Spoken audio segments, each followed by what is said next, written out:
আচ্ছা বলুন তো, আমাদের যে স্বাস্থ্যসাথী কার্ড আর আয়ুষ্মান ভারত যে কার্ড আছে তার প্রয়োজন কিসের? কেনই বা আমাদের এই কার্ড দেওয়া হয়? জানি আপনারা বলবেন যে এই কার্ড থাকলে চিকিৎসার সময় বেসরকারি হাসপাতালে ভর্তি হলে 5 লক্ষ টাকা পর্যন্ত ছাড় হয়। যদিও পশ্চিমবঙ্গে আয়ুষ্মান ভারত কার্ড চালু হয়নি। যদি চালু হতো তাহলে 10 লাখ টাকা পর্যন্ত ছাড় হতো। 10 লাখ টাকা অ্যামাউন্টটা কিন্তু কম নয়। আসলে সরকার তার নিজের দায় এড়াতে এই কার্ডগুলি সাধারণ মানুষকে দিয়ে তারা স্বাস্থ্য পরিষেবা থেকে দূরে সরে যাচ্ছে। 5 লক্ষ হোক কিংবা 10 লক্ষ, মানুষ জটিল রোগ নিয়ে ভর্তি হলে এ টাকা কিছুই নয়। নিমেষে সেই টাকা শেষ হয়ে যাবে। আর তারপর নগদ টাকা যদি জোগাড় করতে পারা যায় তাহলে রোগীর চিকিৎসা হবে, না হলে রোগীকে ছুটি করিয়ে বাড়িতে নিয়ে এসে মৃত্যুর অপেক্ষা করতে হবে।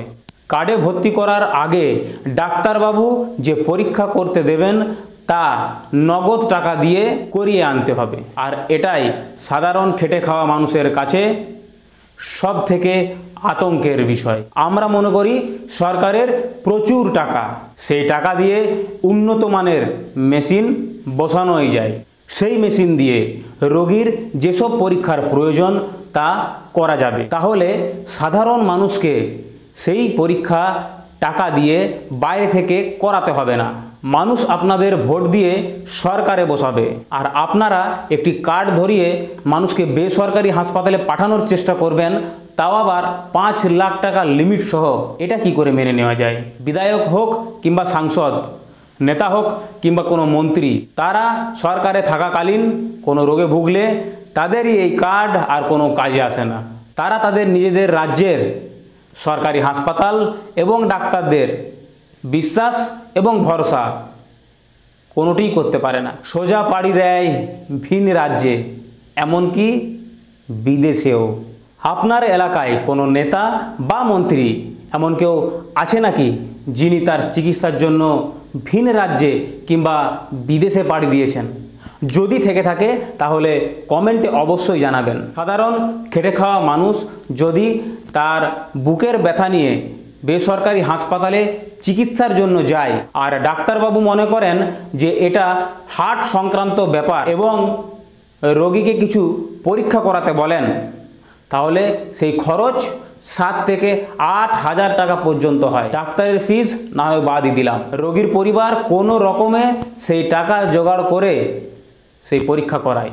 আর সেই পরীক্ষার যে রিপোর্ট সেটা ডাক্তারের কাছে দেখাতে গেলে ডাক্তারবাবু যদি বলেন যে রোগীর সমস্ত রিপোর্ট ঠিক আছে, তাহলে ওই রোগীর পরিবার আফসোস করে এই ভেবে যে সমস্ত টাকা তাদের জলে গেল। কারণ 7-8 হাজার টাকার যে টেস্ট ডাক্তারবাবু করাতে বলেছেন, নিশ্চয়ই তাতে কোনো রোগ ধরা পড়বে। শরীরে রোগ আসুক তাও ভালো, কিন্তু খেটে অর্জন করা সেই টাকা তারা এভাবে নষ্ট করতে চায় না। সরকারি হাসপাতালে চিকিৎসার জন্য গেলে রোগীকে লম্বা লাইনে দাঁড়াতে হয়। যেমন ব্যবস্থা বেসরকারি হাসপাতালগুলিতে আছে সেরকম ব্যবস্থা সরকারি হাসপাতালগুলিতে নেই কেন? নাম লেখানোর পর একটি কাগজ দেওয়া হয়, বেসরকারি হাসপাতালে সেই কাগজ নিয়ে বসতে বলা হয়। তার নাম্বার এলে তাকে নাম ধরে ডাকা হয় এবং সে খুব ভালোভাবে ডাক্তার দেখাতে পারে। কিন্তু সরকারি হাসপাতালে এর ছবি পুরো উল্টো। নাম লেখানোর পর তাকে একটি কাগজ দেওয়া হয়, সেই কাগজ নিয়ে সোজা বলা হয় তাকে লাইনে দাঁড়াতে। লম্বা লাইন, রোগী রোগেই আক্রান্ত আর সেই লম্বা লাইনে তাকে দাঁড়াতে বাধ্য করা হয়। সেখানে কোনো চেয়ার নেই, কোনো এসি রুম নেই, কোনো বসার ব্যবস্থা নেই। তাই রোগীকে লম্বা লাইনে দাঁড়াতে হয় এবং সেই লম্বা লাইন কখন যে শেষ হবে তারও কোনো সুব্যবস্থা নেই। দাঁড়িয়ে দাঁড়িয়ে পায়ে ব্যথা হয়ে যাচ্ছে, অবশেষে কোনো উপায় না পেয়ে তারা হাসপাতাল চত্বরেই বসে পড়ছে।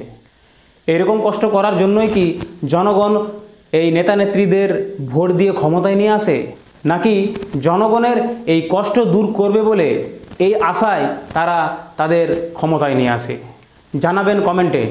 দেখা হবে পরের ভিডিওতে।